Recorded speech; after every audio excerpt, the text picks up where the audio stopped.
Welcome back to another episode of Fantastic Descriptions. I'm Neil Aiken, and this is a channel all about improving your game mastering skills when it comes to describing things in the world. So not only the world, but also its inhabitants, the events that take place, and also looking at encounters, exploration, adventure, and, of course, combat. Today's episode is focusing on combat and combat descriptions. And this is a topic that has been requested by a number of people, and I thought this would be a good opportunity, having just finished our big long discussion about room descriptions, to kind of take a break and look at some of the features and aspects of combat and why combat descriptions can be challenging for many people, and what types of things we can do to make our combats more compelling and engaging. This episode isn't really going to be about some of the other tactics and approaches that you can use to streamline combat on a mechanical level, which I think is really valuable and important to consider. There are a number of tactics that you could use mechanically to improve the quality and the smoothness with which combat runs in your game. You could look at consolidating initiatives, pre-rolling dice rolls, especially attack rolls and saves. And you can look at sort of ensuring that monsters are grouped together, or doing other things like rather than rolling an initiative, have everyone at the table just go around the table in order. These type of things can all help. I think you can also do things like prepare cards to help players recognize what actions they have available at a particular point in time, so they can prepare in advance. I love something that my old DM back in Los Angeles used to do. He would always tell us, he would have a sort of a board where he'd have us in initiative order, but he would always remind us. He would say, "You're up and you're on deck." And we would just know that if you were next, you should have your turn planned and ready to go. And so I do appreciate those ways of optimizing combat. But all that aside, there is a way in which combat itself can become bogged down by description. That description is kind of the Achilles heel of many people who are trying to narrate combat. And why is that? What makes combat particularly challenging? I think one of the reasons why describing combat is difficult is because often our roots in the game are tied to the things that we read when we were being introduced to this. So if we grow up having read a lot of Conan or a lot of other fantasy novels, we have grown up with a particular style of narration and combat description, which isn't necessarily wrong or bad, but it is one that's linked more closely to what exists on the page. And sometimes it can work. And I'm going to give you an example here of something I think is reasonably good here. From Robert E. Howard, Phoenix on the Sword, Chapter 5, 1932. It's one of the Conan stories. And this little passage here, I think, it helps sort of condense, I think, some of the things that we're going to talk about. The king glared, puzzled as to their identity. Ascalante he did not know. He could not see through the closed visors of the armored conspirators, and Ronaldo had pulled his slouch cap down above his eyes. But there was no time for surmise. With a yell that rang to the roof, the killers flooded into the room. Grommel first. He came like a charging bull, head down, sword low for the disemboweling thrust. Conan sprang to meet him, and all his tigerish strength went into the arm that swung the sword. In a whistling arc, the great blade flashed through the air and crashed on the Bostonian's helmet. Blade and casque shivered together, and Grommel rolled lifeless on the floor. Conan bounded back, still gripping the broken hilt. So as prose, I mean, it reads fine. I mean, it's still, as my high school teacher would say, it's a touch purple, but it's full of drama. It's full of action. It is also a story. And so what's happening here is there's information that's part of the description that is important because there's a narrative that's going on that the combat plugs into. And so the author can afford to do this type of thing. Where I think it excels here is, he came like a charging bull, head down, sword low for the disemboweling thrust. Now, there's a few things here I really love, just in terms of the sound and the rhythm of that. Like a charging bull. Now, everything after this is all monosyllabic or pretty close to it, and then it concludes with something that's not. Head down, sword low, for the disemboweling thrust. And so the disemboweling, you get that sort of that swishing around of the blade and thrusting through. That is, I think, what I like about this is that, Howard takes advantage of the sound of language in order to help convey sort of the ferocity and the speed with which this combat is happening. And you notice that there's an alternation between sort of that monosyllabic voice to the polysyllabic, the longer, more complicated words. And that helps create that rhythm between the thrusting and jolting, as well as the more wider swings and broader movements. So I think there's little things like that. We don't always pay attention to that. But when we're describing things, think about the type of language that we're using. How do we make combat exciting? A lot of it goes back to language and what we do to create a sense of rhythm and speed in our combat descriptions. So what are some of the pitfalls? What are some of the things that hold us back from becoming better at describing combat? So I'm going to really point out three things that I notice that tend to create, at the worst, it sort of pulls us out of the reality of the combat. We don't feel immersed. It feels simulation instead of actual immersion. And in other cases, it does the cardinal sin of making us bored because of its repetition and lack of, variation. So the first one is that sometimes our combat descriptions are too fixated on the mechanics and the mathematics. That is to say that if we could devolve into a type of combat description, which really is just the back and forth rehearsal of information about the dice rolls. Your 17 hits the monster's 14 AC. The monster takes a 5-foot step and hits you for 7 points of damage. This is fine on a small scale, but if the entire combat, if there are no points of contrast or relief from this type of constant barrage of numeric information, we start feeling like we're just watching sort of the information box at the side of our MMO, kind of relay information about our strikes.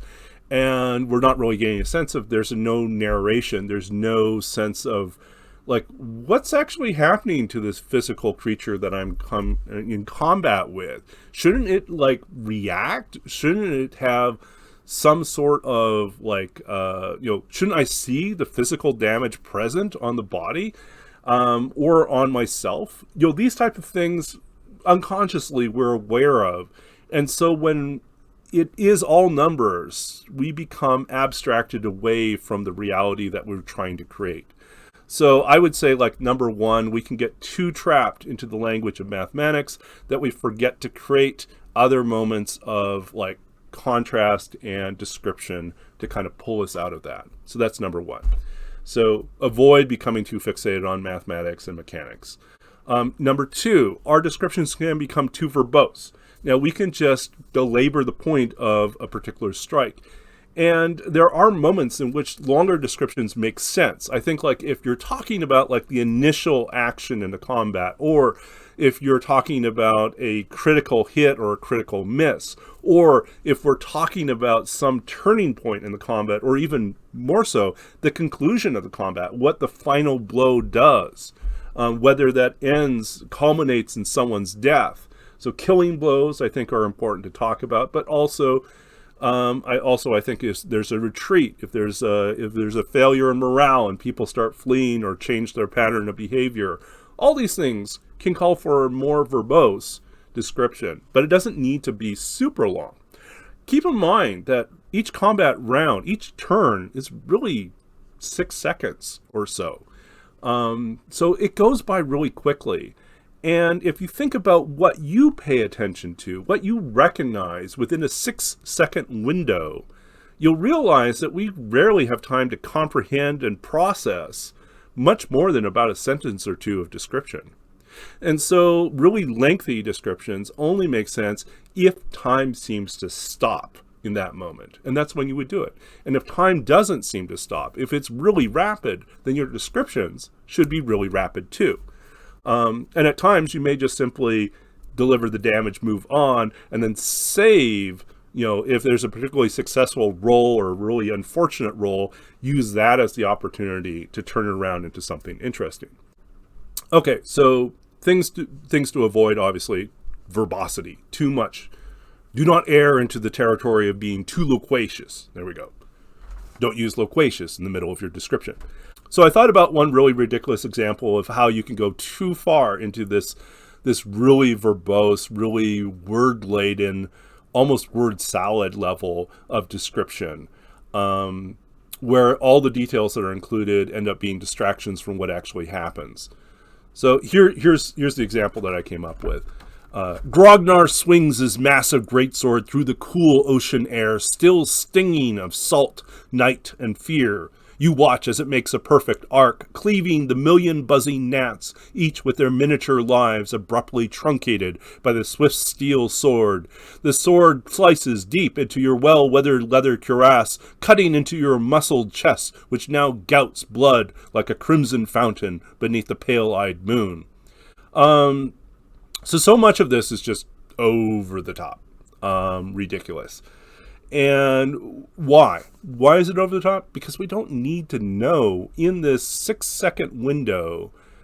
Grognar's probably not paying attention, or you're not paying attention since you're being hit, to the salt, to the ocean air that smells of salt, night, and fear. All this takes some sort of intellectual processing or appreciation. We don't have that. We're not going to pay attention to the million buzzing gnats or think about the fact that their lives are all truncated by this passing steel blade.